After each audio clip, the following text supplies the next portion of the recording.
U.S. Secretary of State Antony Blinken has pledged Washington would rally support to rebuild Gaza. Blinken is on a Middle East mission to bolster a ceasefire between Palestine and Hamas's rulers and Israel. The truce, brokered by Egypt and coordinated with the United States, began on Friday after 11 days of the worst fighting between Palestinian militants and Israel in years. Now in its fifth day, it has been holding. Blinken began his regional visit in Jerusalem, where he held talks with Prime Minister Benjamin Netanyahu. The Israeli leader made threats if Hamas renewed cross-border rocket strikes. We too will give meaning to our commitment to our self-defense. If Hamas breaks the calm and attacks Israel, our response will be very powerful. And we have discussed ways of how to work together to prevent Hamas rearmament with the weapons and means of aggression.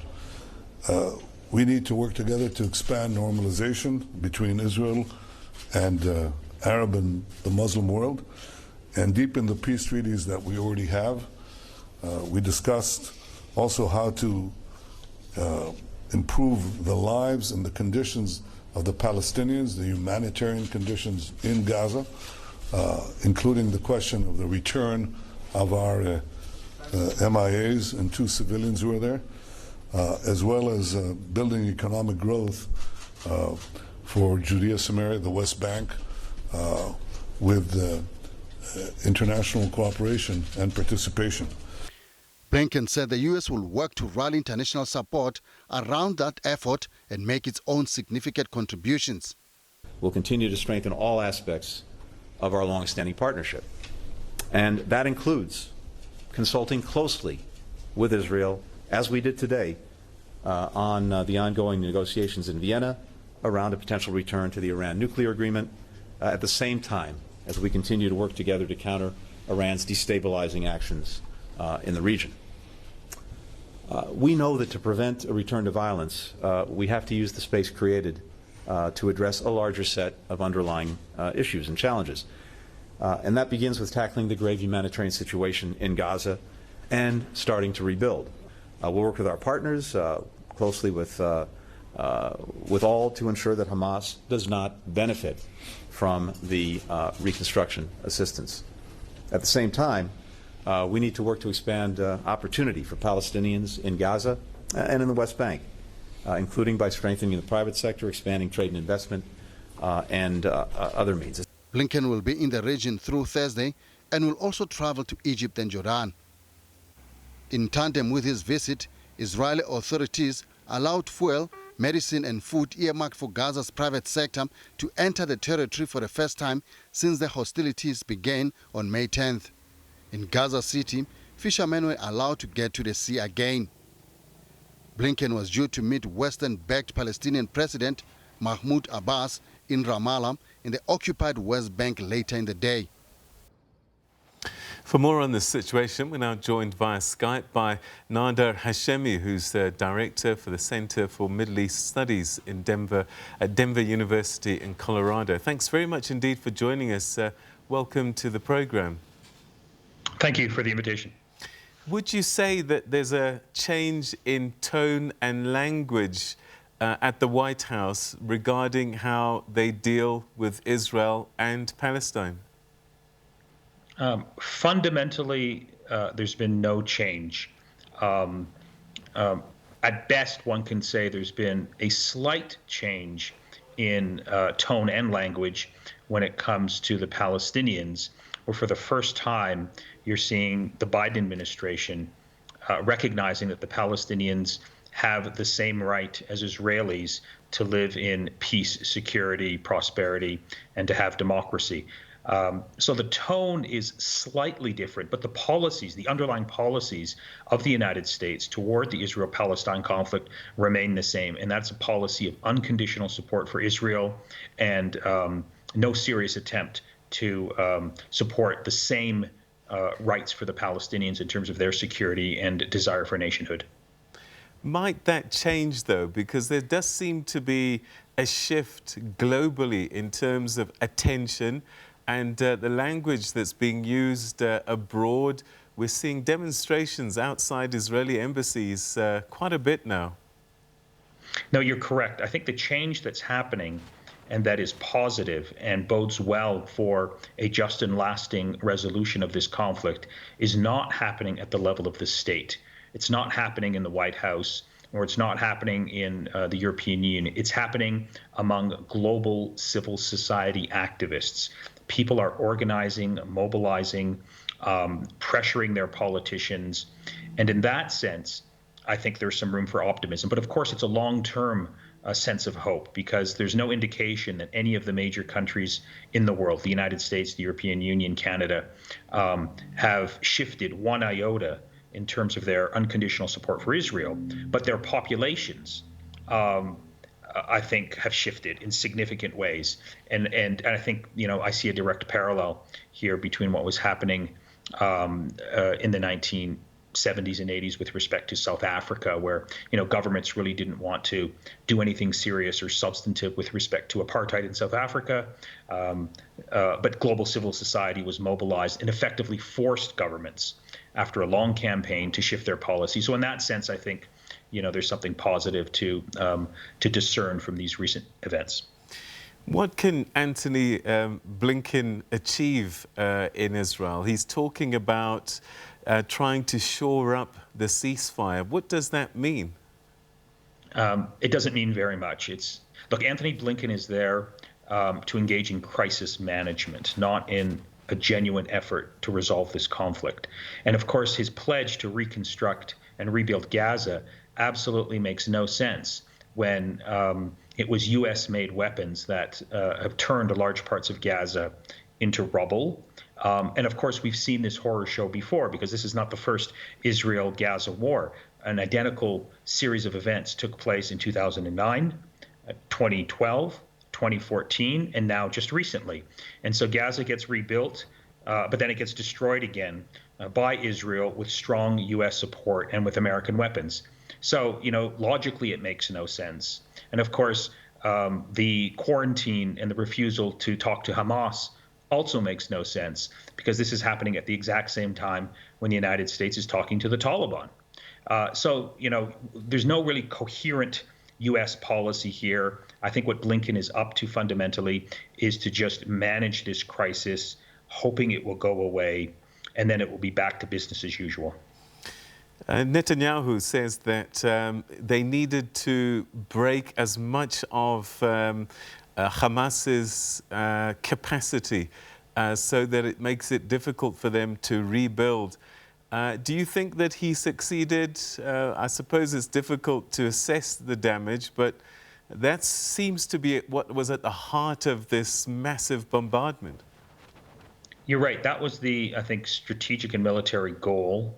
But of course, at best, it's a short-term success for Netanyahu, because as I just said, we've seen this movie before. The exact same arguments were made about destroying Hamas's rockets in 2009, in 2012, in 2014, and then just recently. So the fundamental issues, at least with respect to Gaza, remain.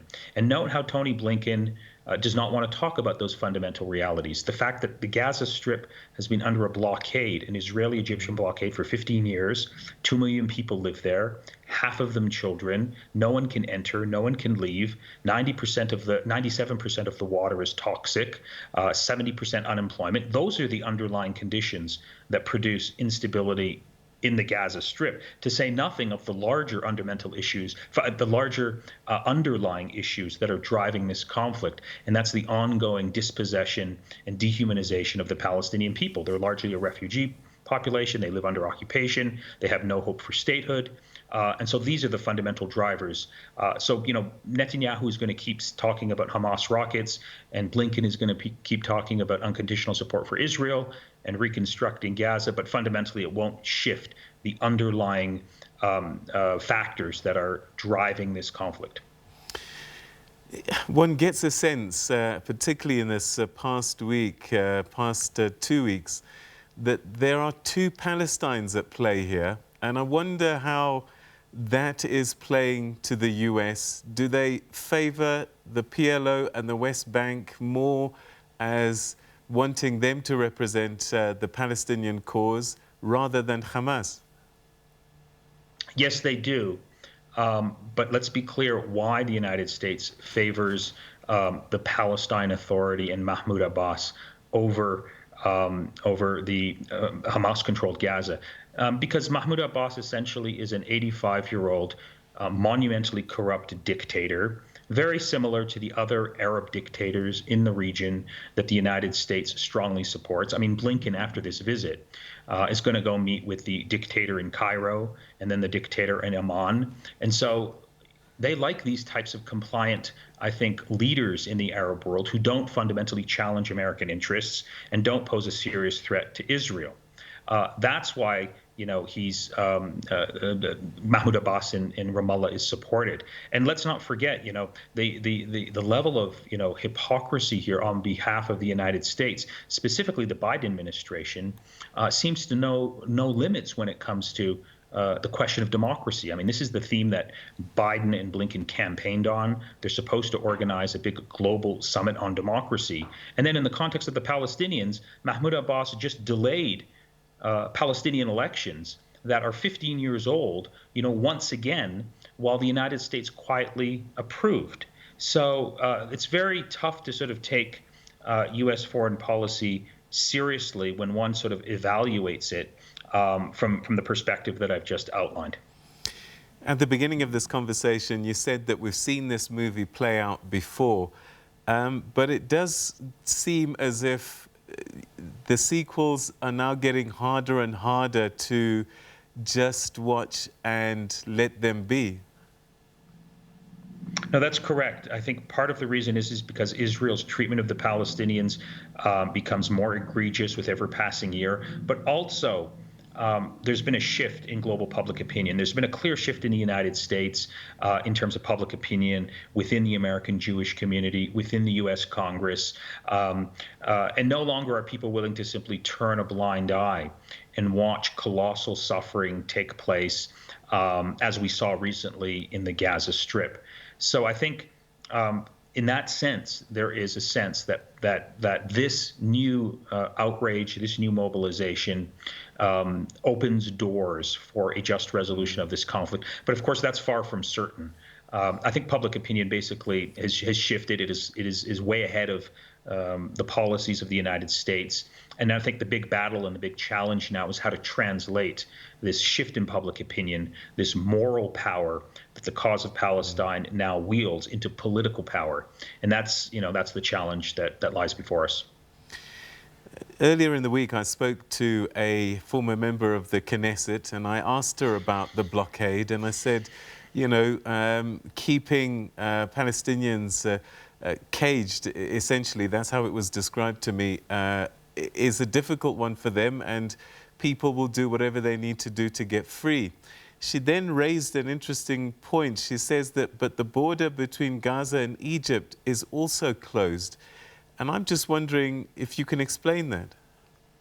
Well, it's very easy. And the Knesset member is absolutely right in the point that she made, that the blockade on Gaza is fundamentally an Israeli and Egyptian blockade.